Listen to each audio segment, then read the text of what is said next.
வணக்கம். ஒரு வழியாக நமக்கு டிஎன்பிஎஸ்சி குரூப் 2 இன்டர்வியூ போஸ்ட்டுக்கான கவுன்சிலிங்கை ஃபேஸ் 1 நடத்தி முடிச்சிருக்காங்க.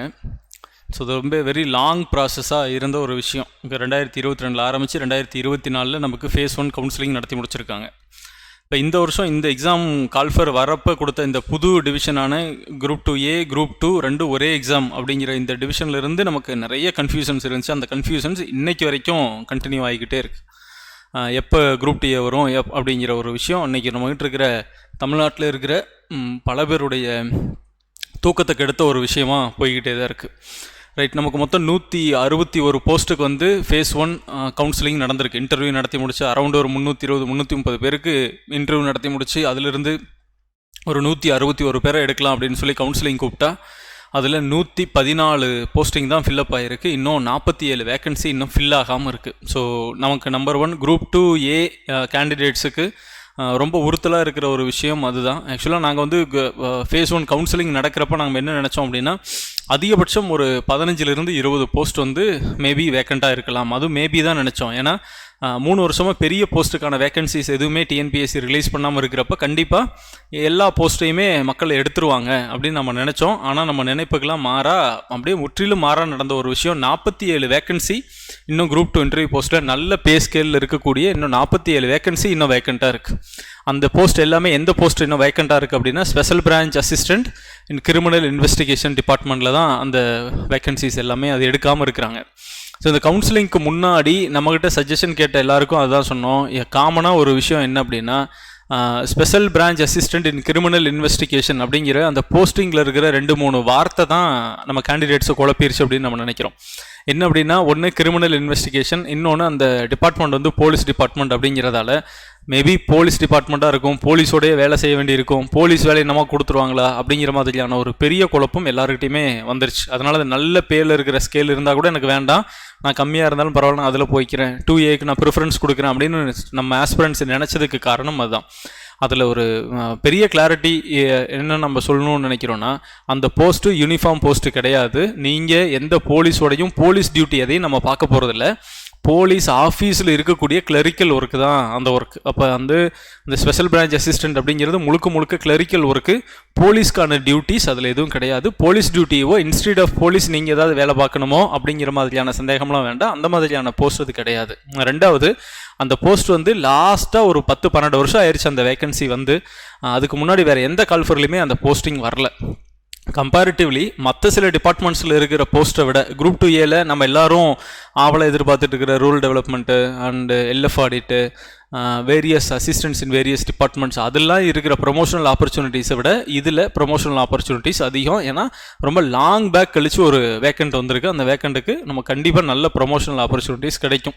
ரைட், ஆனால் இந்த நான் வில்லிங் கொடுத்ததில் அதில் நீங்கள் ரொம்ப இன்ட்ரெஸ்டிங்கான ஒரு ஃபேக்ட் என்னென்னா, டாப் 15 கேண்டிடேட்ஸில் முதல் தரவரிசையில் முதல் 15 பேரில் 4 பேர் தான் போஸ்ட் எடுத்தாங்க. அந்த 4 பேருமே சப்ரிஜிஸ்ட்ரார் எடுத்தாங்க. மீதி இருக்கிற 11 வேக்கண்ட் வந்து நமக்கு வந்து எம்டியாக தான் கொடுத்தாங்க. எம்டி மீன்ஸ் அது நான் வில்லிங் கொடுத்தாங்க, நாங்கள் 2Aல பார்த்துக்குறோம் அப்படின்னு. அவங்க கொடுத்ததில் ஒரு நியாயம் இருக்குது. என்ன அப்படின்னா, நமக்கு உறுதியாக முனிசிபல் கமிஷனர் கிடைக்கும், எம்சி கிடைக்கும் அப்படிங்கிறதால அவங்க வந்து அதை விட்டுட்டு வெளியில் வந்தாங்க. பட் பின்னாடி இருக்கிறவங்க அதை ஏன் விட்டுட்டு வந்தாங்க அப்படிங்கிறது ஒரு பெரிய புரியாத புதிராக தான் இருக்குது.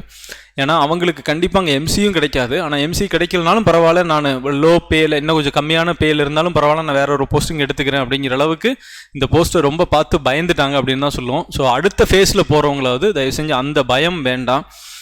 ஏன்னா இருக்கிற எல்லா டிபார்ட்மெண்ட்லேயுமே ஒரு ஒர்க்குக்கும் ஒரு ஒர்க் நேச்சர் இருக்குது. மார்னிங் 10 to ஈவினிங் 6 அப்படிங்கிற ஒரு ஒர்க் நேச்சருக்குள்ளே கட்டாயம் எல்லாத்துக்குள்ளேயுமே ப்ளஸ்ஸும் இருக்கும் மைனஸும் இருக்கும். அப்போ இந்த டிபார்ட்மெண்ட்டுக்குன்னு இருக்கிற ஒரு யுனிக்கான வேலை அப்படிங்கிறத நம்ம எடுத்துக்கணுமே ஒழிய, அந்த யுனிக்காக நேம் இருக்குது, அதனால வேலையும் பயங்கரமாக இருக்கும், போலீஸ் வேலையை நமக்கிட்ட கொடுத்துருவாங்க அப்படிங்கிற அந்த பயம்லாம் வேண்டாம். ஸோ ஃபேஸ் 2 கவுன்சிலிங் போகிறப்ப உங்களுக்கு விருப்பம் இருந்தால் இந்த பாயிண்ட்ஸை கன்சிடர் பண்ணுங்கள். ஏன் அப்படின்னா, இந்த ஃபேஸ் 1 உள்ளே போகிறவங்களுக்கு ஒரு விஷயத்தை நீங்கள் என்ஷூர் பண்ணிக்கிறீங்க, உறுதியாக நமக்கு ஒரு வேலை கிடைக்கும், அதனால் நம்ம என்ன வேணாலும் நம்ம முடிவு எடுக்கலாம் அப்படின்னு நம்ம ஒன்று எடுக்கிறோம். ரெண்டாவது என்னென்னா, ஒருவேளை 161 போஸ்ட்டும் ஃபேஸ் 1 கவுன்சிலிங்லேயே கம்ப்ளீட் ஆயிருந்துச்சுன்னா டிஎன்பிஎஸ்சி 1 or 2 டேஸில் குரூப் 2Aக்கான ரேங்க் லிஸ்ட்டை வெளியில் விட்டு அது ரிலீஸ் பண்ணியிருப்பாங்க. பட் டிஎன்பிஎஸ்சி அதை எக்ஸ்பெக்ட் பண்ணியிருக்காங்க. அதனால தான் அவங்க அந்த நோட்டிஃபிகேஷன் கொடுக்குறப்ப, ப்ரெஸ் ரிலீஸ் கொடுக்குறப்ப மார்ச் கடைசி வாரத்தில் தான் அவங்களுக்கு ரேங்க் லிஸ்ட் வரும் அப்படிங்கிற விஷயத்தை அவங்களும் எக்ஸ்பெக்ட் பண்ணியிருக்கிறாங்க அப்படிங்கிறது தான் நமக்கு கிளியராக தெரியுது. அப்போ இதுக்கு அடுத்தது இப்போ என்ன சார் நடக்கும்? இந்த 47 வேகன்சிஸ் இருக்குது, இதுக்கு என்ன நடக்கும் அப்படின்னா, இந்த 47 வேகன்சிஸ்க்கும் அடுத்தது அந்த போஸ்ட்டை ஃபில்அப் பண்ணுறதுக்கு எகெயின் இன்னொரு வாட்டி இன்டர்வியூ ப்ராசஸ் நடக்கும். அந்த இன்டர்வியூ ப்ராசஸ் முடிஞ்சு அந்த 47 பேருக்கு மினிமம் 1:2 எடுத்தாங்கன்னா 94 பேர் எடுக்கணும், 1:3 எடுத்தாங்கன்னா இன்னும் அதிகமாக போகும். அவ்வளோ பேரை கூப்பிட்டு ஒரு 2 நாள் இன்டர்வியூ நடத்தி அவங்களுக்கு மார்க் போட்டு எகெயின் அவங்களுக்கு ஒரு ரேங்க் லிஸ்ட் விட்டு அவங்களோட சர்டிஃபிகேட்ஸ் எல்லாத்தையுமே வெரிஃபை பண்ணிவிட்டு திரும்ப அவங்கள கவுன்சிலிங் கூப்பிடுவாங்க. அந்த கவுன்சிலிங்கில் இந்த குரூப் 2A இருக்கிறவங்க மட்டும்தான் உள்ள வருவாங்களா அப்படின்னா, நாட் ரீச்டுன்னு வெளியே இருந்தாங்கல்ல, இப்போ ரீச்டு தான் குரூப் 2A நம்ம வெயிட் பண்ணிட்டு இருக்கிறோம். நாட் ரீச்டு இருக்கிறாங்கல்ல, அவங்களும் வரதுக்கு வாய்ப்பு இருக்குது. ஏன்னா இந்த கம்யூனல் ரிசர்வேஷனில் ஒரு சில கம்யூனிட்டியில் எஸ்சி, பிஎஸ்டிஎம், எஸ்டி அப்படின்னு இருக்கிற அந்த சில போஸ்ட்டுக்கு அந்த ரீச்டு ஜோனில் இருக்கக்கூடிய ஆட்களும் பத்தலை அப்படிங்கிறப்ப கண்டிப்பாக நாட் ரீச்டில் இருந்தும் எடுப்பாங்க. அது அந்த ரேஷியோ, அந்த ரிசர்வேஷன் அவங்க இம்ப்ளிமெண்ட் பண்ணுறப்ப தான் நமக்கு தெரியும். பட் பெரிய சேஞ்சஸ் இருக்காது. மேக்ஸிமம் இந்த ரீச்டு ஜோனில் இருக்கிற ஆட்களை கூப்பிடுவாங்க. ஸோ இதெல்லாம் நடந்து முடிஞ்சதுக்கப்புறம் இப்போ நமக்கு ஒரு டவுட் வரும், சார் ஒருவேளை ஃபேஸ் 2 கவுன்சிலிங் இது எப்போ நடக்கும் அப்படின்னா, நம்ம எக்ஸ்பெக்ட் பண்ணுறது மார்ச் 2nd வீக்கில் அதுக்கான விஷயம். மார்ச் 10 வாக்கில் உங்களுக்கு வந்து கேண்டிடேட்ஸ் யாருன்னு சொல்லுவாங்க, இன்டர்வியூ டேட் அனௌன்ஸ் பண்ணுவாங்க. ஸோ மார்ச் கடைசிக்குள்ளே மார்ச் 10 அனௌன்ஸ் பண்ணி 20க்குள்ளே ஒரு இன்டர்வியூ நடக்கும். 22, 23, 25க்குள்ளே அதுக்கான கவுன்சிலிங் நடந்து முடிஞ்சிடும். அதுக்கப்புறம் அந்த மார்ச் அவங்க சொன்ன மாதிரியே மார்ச் கடைசிக்குள்ளே குரூப் 2A போஸ்டிங்கான ரேங்க் லிஸ்ட்டு ரிலீஸ் பண்ணுவாங்க. இன்கேஸ் நமக்கு இங்கே இருக்கிற டவுட் என்னென்னா, சரி இப்போ ஃபஸ்ட்டு ஃபேஸில் இவ்வளோ பேர் வேக்கன்சி விட்டுட்டு போன மாதிரியே செகண்ட் ஃபேஸ்லேயும் நமக்கு நிறைய பேர் வந்து இந்த போஸ்ட் எடுக்காமல் 47 போஸ்ட்டு எடுக்காமல் எகெயின் வேக்கண்ட் வந்துச்சுன்னா அப்போ அவங்க என்ன பண்ணுவாங்க அப்படிங்கிற ஒரு கொஷின் வந்து பெருசாக இருக்குது. As per the rule TNPSC காலகாலமாக ஃபாலோ பண்ணிட்டு இருக்கிற ஒரு விஷயம் என்ன அப்படின்னா, எப்போவுமே ஒரு போஸ்ட்டுக்கு 2 ஆப்ஷன் தான் கொடுப்பாங்க. ஃபேஸ் 1 ஒரு கவுன்சிலிங் நடத்துவாங்க, அதுக்கப்புறம் ஃபேஸ் 2 கவுன்சிலிங் நடத்துவாங்க. ரொம்ப ரேர் தான் ஃபேஸ் 3 எல்லாம் கவுன்சிலிங் போவாங்க. அப்போ ஒருவேளை ஃபேஸ் 2லேயும் அவங்களுக்கு வந்து கவுன்சிலிங்கில் தேவையான பேர் அந்த 47 போஸ்ட்டுக்கு தேவையான ஆட்கள்லாம் வந்து அந்த போஸ்டிங் எடுக்கலை அப்படின்னா, மேபி டிஎன்பிஎஸ்சி என்ன பண்ணுறதுக்கு வாய்ப்பு இருக்குன்னா, அந்த போஸ்ட்டை பேக்லாக் வேக்கன்சிஸ் பின்னடைவு பணியிடங்கள் அப்படின்னு அனௌன்ஸ் பண்ணிவிட்டு அதை அடுத்த வருஷம் வரக்கூடிய கால்ஃபரில் பார்த்துக்கலாம் அப்படின்ட்டு அடுத்தது மூவாக தான் பார்ப்பாங்க. இதுதான் வாய்ப்பு இருக்குது. பட் இன்னொன்று எக்ஸம்ஷன் அந்த இடத்துல நம்ம என்ன யோசிக்கணும்னா, இந்த போஸ்ட்டு ரொம்ப தேவையான ஒரு போஸ்ட்டு போலீஸ் டிபார்ட்மெண்ட்டில், அது ரொம்ப நாளாக அனௌன்ஸ் பண்ணாமல் வேக்கன்சிஸ் ஃபில் பண்ணாமல் இருக்கிற போஸ்ட் அப்படிங்கிறதால 10 வருஷத்துக்கு அப்புறம் 10-12 வருஷத்துக்கு அப்புறம் அந்த கால்ஃபர் வந்திருக்கு. அதனால ஏதாவது ஸ்பெஷல் ரெக்வெஸ்ட் வச்சு எக்ஸம்ஷன் கொடுத்து இன்னொரு கவுன்சிலிங் வச்சு 3வது ஃபேஸ் கொடுப்பாங்களா அப்படிங்கிறது அது டிஎன்பிஎஸ்சியோட கையில் தான் இருக்குது. அது நமக்கு தெரியாது. ஸோ இதெல்லாம் சரியாக நடந்துச்சு அப்படின்னா நமக்கு மார்ச் எண்டுக்குள்ளே நமக்கு வந்துடும். இப்போ கவுன்சிலிங்க்கு வந்து நமக்கு வரத்துக்கான நிறைய சான்சஸ் இருக்குது. அப்போ அந்த மார்ச் எண்டு வரைக்கும் நாம் இந்த குரூப் 2A வெயிட் பண்ணிட்டு இருக்கிற ஸ்டூடெண்ட்ஸ் இப்போ நம்ம என்ன சார் பண்ணுறது அப்படின்னா, உண்மையிலேயே இவங்களோட நிலைமை ரொம்ப ரொம்ப ரொம்ப ரொம்ப மோசமான ஒரு நிலைமை அப்படின்னு நான் யாரை சொல்லுவேன்னா, நிஜமாவே இந்த குரூப் 2A இருக்கிற கேண்டிடேட்ஸோட நிலைமை தான் நம்ம சொல்லுவோம். ஏன்னா குரூப் 2 இருக்கிறவங்களுக்கு என்ன ஒரு விஷயம் உறுதியாக தெரியும்னா, அவங்களுக்கு நம்ம கவுன்சிலிங்கில் நமக்கு வேணுங்கிற போஸ்ட் எடுத்தோம், டாப் ரேங்க்கில் இருக்கிறவங்க எந்த போஸ்ட் எடுக்க போகிறோங்கிறது ப்ரையாரிட்டி கொடுத்து வச்சுட்டாங்க. பின்னாடி இருக்கிற போஸ்ட் ஏதோ ஒன்று கிடைக்கும், ஆனால் உறுதியாக போஸ்ட் கிடைக்கும் அப்படிங்கிற உறுதியோடு இருக்கிறாங்க. பட் நான் ஓட்டியில் இருக்கிறவங்க, ரீச்டு ஜோனில் இருக்கிறவங்க, ஆனால் நான் ஓட்டியில் வரவங்களுக்கு நமக்கு அந்த 5000 வேக்கன்சிக்குள்ளே நம்ம வந்துடுவோமா, அந்த ரேங்க் வந்துடுமா, கட் ஆஃப் அந்த ரேஞ்சுக்குள்ளே நம்ம ரீச் ஆயிடுவோமா அப்படிங்கிற அந்த ஒரு பெரிய குழப்பம் வந்து இருந்துக்கிட்டே இருக்குது. ஏன்னா இந்த வருஷம் கட் ஆஃப் நார்மலாக ஓட்டிக்கான கட் ஆஃபே வந்து ஆக்சுவலாக ஒவ்வொரு வருஷம் இருக்கிறத விடவுமே நார்மலாக எல்லா கேட்டகரியிலையுமே 10-15 மார்க் வந்து இன்க்ரீஸ் ஆகிருக்கு. ஸோ ஓடி பொறுத்த வரைக்கும் பிசி மேலுக்கும் பிசி ஃபீமேலுக்கு 2 பேர்த்துக்குமே 171 அப்படிங்கிற கட் ஆஃப் வந்திருக்கு. 171.5 வந்திருக்கு.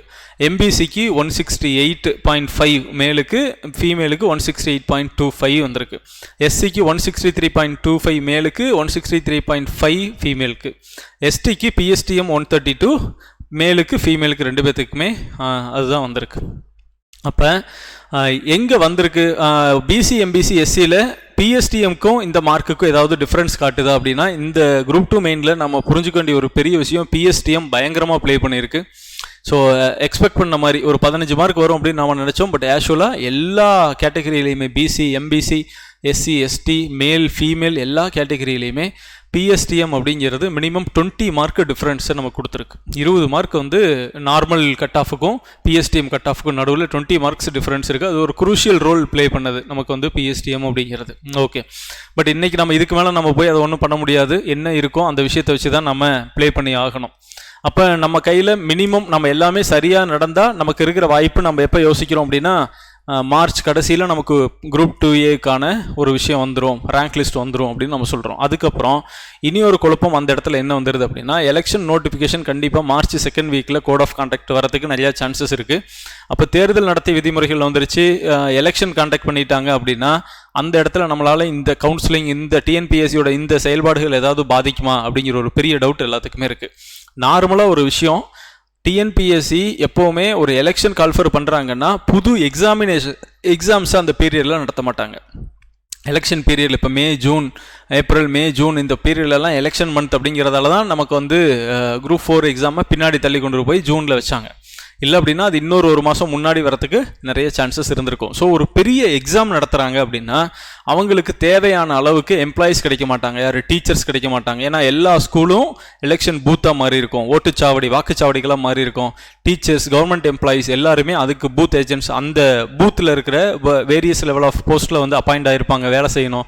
இப்போ எலெக்ஷன் வேலையை கவர்மெண்ட்டில் இருக்கிற எம்ப்ளாயீஸ் பார்ப்பாங்களா, டிஎன்பிஎஸ்சி எக்ஸாமுக்கு பார்ப்பாங்களா அப்படிங்கிற நேரத்தில் எக்ஸாம்ஸை நிறுத்துவாங்க. ஆனால் கவுன்சிலிங்கை நிறுத்துறதுக்கு 100% வாய்ப்பே கிடையாது. ஏன்னா இது வந்து முழுக்க டிஎன்பிஎஸ்சி அலுவலகமும் டிஎன்பிஎஸ்சி ஆஃபீஸில் இருக்கிற ஆஃபீஸர்ஸு சம்மந்தப்பட்டது. அப்புறம் நிறைய பேருக்கு என்ன ஒரு டவுட் வருது அப்படின்னா, சரி எலெக்ஷன் கோட் ஆஃப் கான்டாக்ட் வந்ததுக்கப்புறம் புதுசாக இந்த மாதிரியான விஷயங்களை பண்ணுறதுக்கு இப்போ ஆள் இருக்கோ இல்லையோ இந்த மாதிரியான போஸ்டிங்ஸை ஃபில்அப் பண்ணுவாங்களா, அதை நிறுத்திடுவாங்களா, அது எலெக்ஷன் கோட் ஆஃப் கான்டாக்ட் அதை டைரெக்டாக இம்பேக்ட் பண்ணுமா அப்படிங்கிற ஒரு கேள்வி ஒன்று இருக்குது. பட் அதுக்கு டிஎன்பிஎஸ்சி அப்படிங்கிறது ஒரு கான்ஸ்டிடியூஷனல் பாடி. இது வந்து அரசியலமைப்பு சட்டத்தின் கீழ் நிறுவப்பட்டு நேரடியாக இயங்கிக்கிட்டு இருக்கிற ஒரு அமைப்பு, தன்னிச்சையான ஒரு அமைப்பு. அதனால் 2வது டிஎன்பிஎஸ்சி அலுவலகத்தில் நடக்கிற தேர்தல் விதிமுறைகளில் எது எப்படி டைரெக்டாக பொருந்தும் அப்படின்னா, ஏதேனும் ஒரு அறிவிப்பு, ஏதேனும் ஒரு செயல்பாடு அது யாராவது ஒரு தரப்புக்கு சாதகமாக வாக்குகளாக மாறும் அப்படிங்கிறப்ப அதுக்கு சம்பந்தமான செயல்பாடுகளை தான் அந்த தேர்தல் நடத்தை விதிமுறைகள் அப்படிங்கிறது நேரடியாக பாதிக்கும்.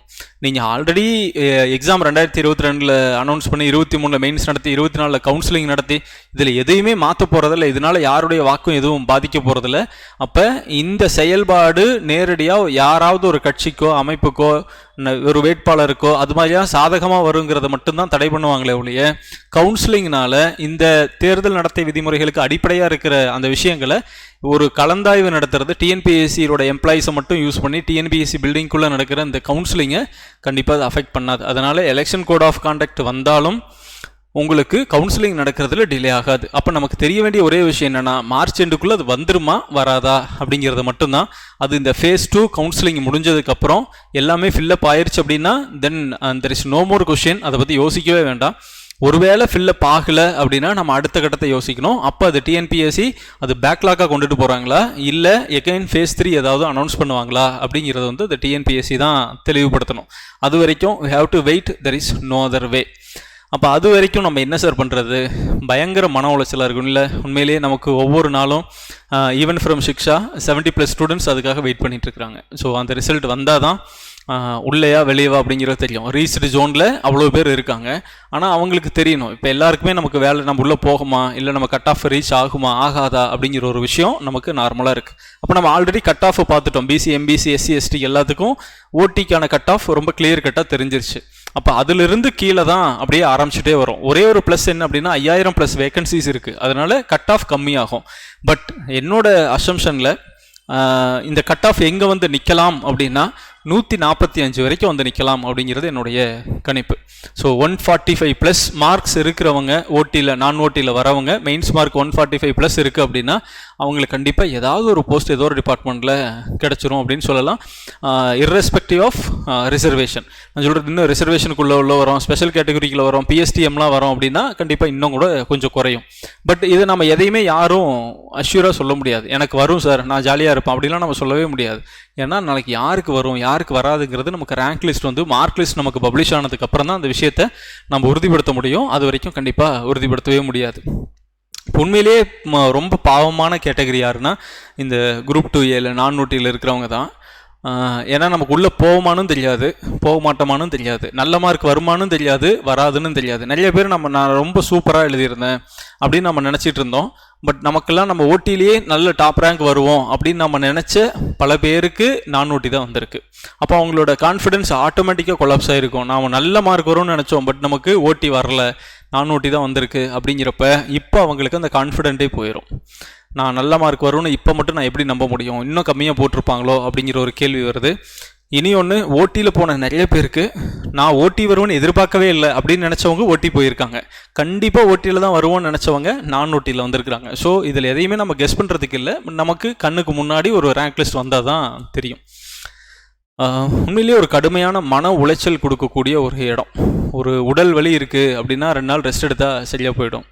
ஆனால் ஒரு 3 வருஷம் வெயிட்டிங் பீரியட் 2022 நம்ம காத்துக்கிட்டே இருக்கிறோம். அந்த காத்துக்கிட்டே இருக்கிறப்ப நிறைய பேரோட கல்யாணம் இதனால் தள்ளி போயிருக்கோம், நிறைய பேரோட வேறு பிளான்ஸ் தள்ளி போயிருக்கோம். நிறைய பெண்கள் நம்ம கல்யாணம் முடிஞ்சிருச்சு, போஸ்டிங்லாம் முடிச்சுட்டு, இந்த எக்ஸாம்லாம் முடிஞ்சுட்டு அதுக்கப்புறம் பேபி அதெல்லாம் பிளான் பண்ணலாம் அப்படின்னு.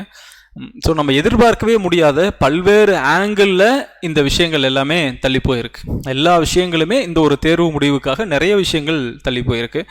பட் முடிஞ்சிருச்சு, ஆல்மோஸ்ட் எல்லாமே முடிஞ்சிருச்சு. இனி ஒரு மாதம் நமக்கு அந்த வெயிட்டிங் பீரியட் இருக்கும். பட் அது வரைக்கும் இந்த ஒவ்வொரு நாளும் நம்ம ப்ரைவேட் வேலைக்கு போகலாமா, கவர்மெண்ட் வேலைக்கு போகலாமா, சுவிட்ச் ஓவர் ஆயிடலாமா, இந்த ஃபீல்டு விட்டு போயிடலாமா, இல்லை வேறு ஏதாவது எக்ஸாம்ஸுக்கு படிக்கலாமா, கல்யாணம் பண்ணலாமா, ஃபாரின் போயிடலாமா, இப்படி பல பேருக்கு பல்வேறு கனவுகள். பட் எல்லாருக்குமான ஒற்றை நம்பிக்கையாக இருந்தது இந்த எக்ஸாம் தான்.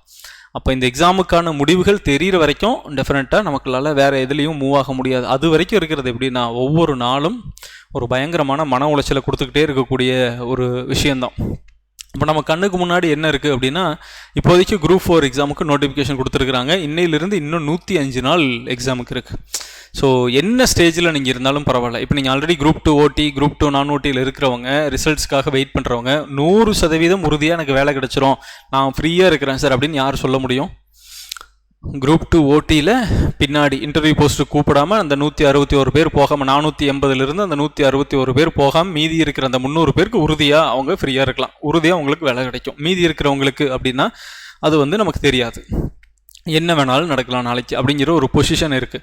அப்போ அந்த பொசிஷன் இருக்கிறப்ப நமக்கு இருக்கிற இப்போதைக்கு கண்ணுக்கு முன்னாடி இருக்கிற ஒரு வாய்ப்பு என்ன அப்படின்னா, ஜூன் 9 நடக்க இருக்கிற குரூப் 4 எக்ஸாமினேஷன். ஏன்னா அந்த எக்ஸாமினேஷன் ஒரே ஸ்டேஜ் எக்ஸாம், மெயின்ஸ் கிடையாது, இன்டர்வியூ கிடையாது. அப்ஜெக்டிவில் நீங்கள் என்ன மார்க் வாங்குறீங்களோ அந்த மார்க்கை வச்சு ஒரு வேலை கொடுத்துருவாங்க. அந்த வேலை சின்னதோ பெருசோ, பட் கவர்மெண்ட்டில் ஒரு sector enter into the government அப்படிங்கிறதுக்கு ஒரு பேசிக்கான ஒரு நுழைவாயிலாக அந்த எக்ஸாம் இருக்கும். பட் அந்த எக்ஸாம் படிக்கலாம் அப்படின்னு நினைக்கிறப்ப ஆப்வியஸ்லி நீங்கள் உங்களோட மைண்ட் செட்டை நான் புரிஞ்சுக்கிறேன், பயங்கரமான மன உளைச்சலாக இருக்கும். நீங்கள் எல்லாம் முடிச்சுட்டு நம்ம ஒரு வேலை வாங்கிடுவோம் அப்படின்னு நம்ம காத்துட்டு இருக்கிறப்ப இப்போ உட்காந்து 6ஆம் கிளாஸ்லேருந்து 12ஆம் கிளாஸ் வரைக்கும் தமிழ் படிக்கணும், மறுபடியும் ஃபஸ்ட்லேருந்து படிக்கணும், எல்லாத்தையும் ப்ராக்டிஸ் பண்ணணும் அப்படின்னு உள்ளே போகிறப்ப ஒரு கடுமையான மன உளைச்சல் வரும், ஒரு பயங்கரமான தயக்கம் வரும், பார்க்குறவங்க மேலையெல்லாம் கோபம் வரும், எல்லாத்தையும் குறை சொல்ல தோணும், தூக்கம் வராது, மெயினாக தூக்கம் வராது, நல்லது கெட்டதுக்கு நம்ம கலந்துக்க முடியாது, என்னாச்சு ரிசல்ட் அப்படின்னு சொன்னால் வெளியில் பதில் சொல்ல முடியாது. ஸோ இது எல்லாமே ப்ராக்டிக்கலாக இருக்கிற விஷயங்கள் தான். பட் ஒரே ஒரு விஷயந்தான் உங்களுக்கு நான் சொல்லுவேன், இந்த அரசு பணி அப்படிங்கிற கனவை தேர்ந்தெடுத்தது நாம தான், அதுக்கு முழு பொறுப்பும் நாம தான். அப்போ அது ஏதாவது ஒரு பாடுபட்டு அந்த ரிசல்ட் தெரிகிற வரைக்கும் நமக்கு 100% அஷ்யூரன்ஸ் கிடையாது. கவர்மெண்ட் எக்ஸாமில் எந்த எக்ஸாம்லையுமே நீங்கள் பாஸ் பண்ணி உங்கள் பெஞ்சில் போய் உட்காந்து, உங்கள் சேரில் உங்கள் சீட்டில் உட்காந்து நீங்கள் நான் ஆயிட்டேன் அப்படின்னு ஒரு அட்டண்டன்ஸில் கையெழுத்து போடுற நாள் வரைக்கும் உங்களோட அப்பாயின்மெண்ட் அப்படிங்கிறது இங்கே டவுட்ஃபுல்லாக தான் இருக்கும் எப்போவுமே. அப்போ தான் அது கம்ப்ளீட் ஆகும். அந்த கம்ப்ளீட் ஆக வரைக்கும் நம்ம ப்ரிப்பரேஷனை கைவிடக்கூடாது. அந்த ஒரு விஷயத்தை மட்டும்தான் நான் உங்களுக்கு இன்சிஸ்ட் பண்ணுறேன், ப்ரிப்பரேஷனை கைவிட்டவே கூடாது. இந்த ப்ரிப்பரேஷன் படிக்கிறது எங்கேயாவது வீணாக போகுமா அப்படின்னா 100% எங்கேயும் வீணாக போகாது. அது அடுத்து வரக்கூடிய குரூப் 2 நீங்கள் திரும்ப எழுதலாம், அடுத்து குரூப் 1 வரப்போது எழுதலாம். ஸோ இங்கே படிக்கிற எல்லா விஷயங்களும் அங்கே உபயோகப்படும். சார் நான் பொது தமிழ் படித்து எதுக்கு சார் உபயோகப்படுது அப்படின்னா, பொது தமிழ் படித்ததுக்கப்புறம் அந்த விஷயம் அடுத்து வரக்கூடிய குரூப் 2ல் தமிழ் எலிஜிபிலிட்டி டெஸ்ட் இருக்குது, பேப்பர் 1 இருக்குது, அதுக்கு யூஸ் ஆகும். குரூப் 1 மெயின்ஸ் எழுதுகிறப்ப நீங்கள் அதில் திரும்ப அங்கே இருக்கிற மெயின்ஸ் பேப்பர் எழுத நல்லா பயன்படுத்தலாம், இங்கே இருக்கிற சில விஷயங்கள் அங்கே யூஸ் பண்ணலாம். எப்படி இருந்தாலும் படிக்கிறது வீணாக போகாது.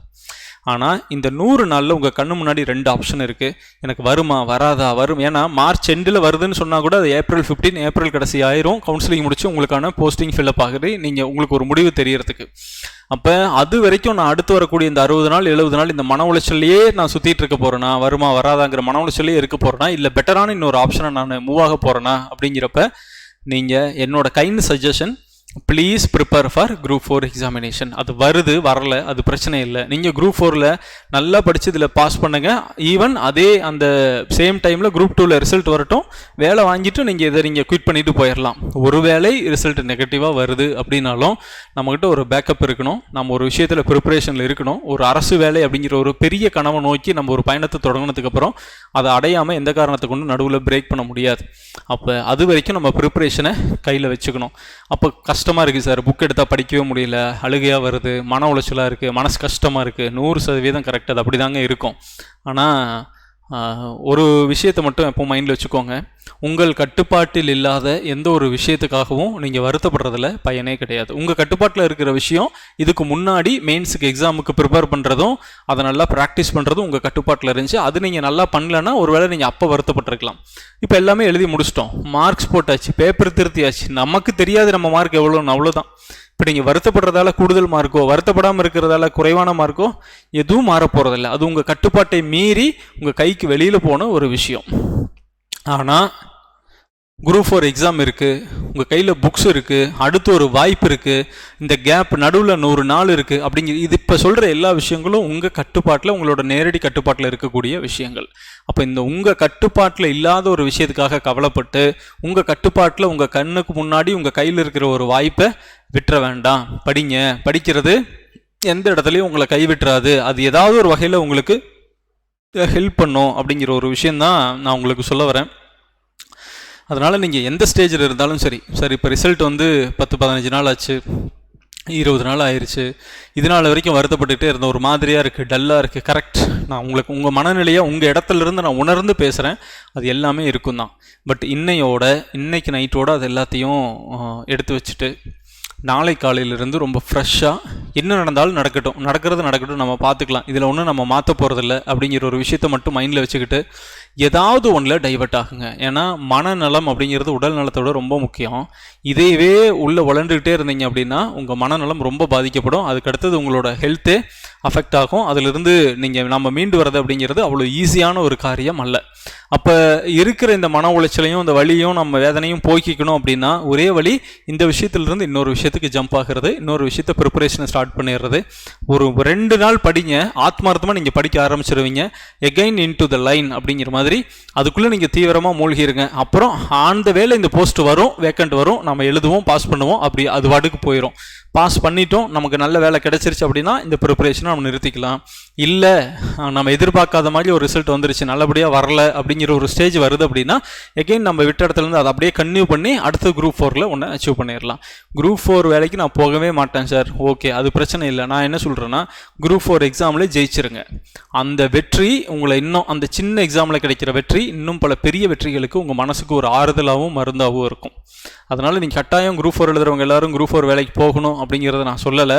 அதில் விருப்பம் இருக்கிறவங்க, நான் போவேன், நான் எழுதி பார்க்குறேன் அப்படின்னு நினைக்கிறவங்க கட்டாயம் அதை ட்ரை பண்ணுங்கள். ஸோ இப்போ இருக்கிற இந்த ஆசோலேஷன்லேருந்து, இந்த செட்பேக்லேருந்து, இந்த ப்ரெஷர்லேருந்து, இந்த ஸ்ட்ரெஸ்லேருந்து நீங்கள் வெளியில் வர்றதுக்கு இப்போதைக்கு இந்த எக்ஸாம் ப்ரிப்பேர் பண்ணுறது அப்படிங்கிறது ஒரு பெட்டரான ஆப்ஷனாக இருக்கும் அப்படிங்கிறது வந்து என்னுடைய சஜஷன். ரைட். ஸோ அது கவுன்சிலிங் வர்றதுக்கு முன்னாடி, அப்போ இந்த ரேங்க் லிஸ்ட் எல்லாம் வந்ததுக்கப்புறம் அதில் இருக்கிற துறைகள், எந்தெந்த துறைகள் நல்ல துறைகள், அப்படி நம்ம எடுக்கிறப்ப எந்த துறைகள் எடுக்க போகிறோம் அப்படிங்கிறது எல்லாத்துக்குமே உங்களுக்கான ஒரு கம்ப்ளீட் கைடன்ஸை நம்ம கொடுப்போம். ஸோ அதை பற்றி ஒரி பண்ண வேண்டாம். பட் இன்றைக்கி காலமும் பொழுதும் யாருக்கும் காத்திருப்பதில்லை அப்படிங்கிறத மனசில் வச்சுட்டு இன்றைக்கி இருக்கிற ரியாலிட்டியை புரிஞ்சுக்கிட்டு ப்ராக்டிக்கலாக எந்த விஷயத்துக்கு நம்ம மூவ் ஆன் ஆக முடியுமோ அந்த விஷயத்துக்கு மூவ் ஆன் ஆகுங்க. உங்களுக்கு என்ன டவுட் இருந்தாலும் எப்பவும் போல் கூப்பிடுங்க, உங்களுக்கு ஹெல்ப் பண்ணுறதுக்கு நாங்கள் தயாராக இருக்கோம்.